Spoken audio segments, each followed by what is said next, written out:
his video home camera and captured these funnel clouds that you're seeing here. These funnel clouds are looming in the sky, and this was before the tornado touched down. It was on the ground, the tornado was on the ground for about 5 minutes.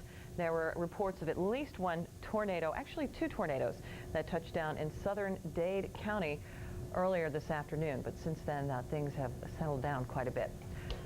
Well, Hurricane Andrew devastated large parts of southern Florida and Louisiana. However, important lessons can be learned from any disaster. Jim Cantore reports on the most important lesson learned in part 1 of Lessons from Andrew. 10 months ago, Hurricane Andrew ripped through parts of southern Florida. The storm devastated large areas of Dade County. By storm's end, 59 people were dead. Damage was estimated at over $20 billion, and thousands of people were left homeless. Today, the landscape is still visibly scarred. 180,000 housing units were damaged or destroyed. Damage covers a 30 by 50 mile area. In the aftermath, experts and residents were amazed at how much of the destruction occurred inland away from the coastline.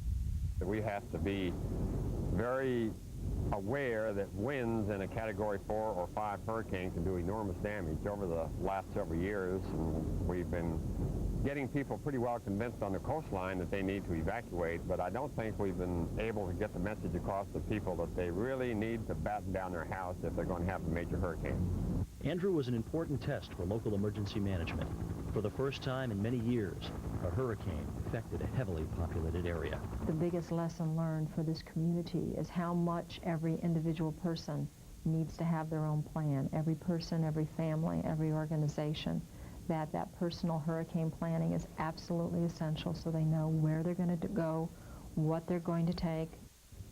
65% of homes in Homestead were damaged or destroyed.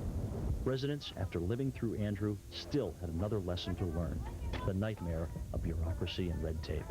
Somehow we need to find a way to streamline that process, because the average person can't deal with it. You know, when you're faced with the frustration of building your home, trying to get your lives back together, dealing with the kids, all that, and then on top of that, you've got to go and deal with a federal bureaucracy. It almost gets to the point where some people just walked away. Many people did just that, but as we shall see tomorrow, many stayed to take on the task of rebuilding their community. I'm Jim Cantore, the Weather Channel. Rebuilding in South Florida is still an ongoing process, and there have also been many problems along the way. Tomorrow night we look at some of the specifics in part 2 of Lessons from Andrew. And in the meantime, we'll continue to keep you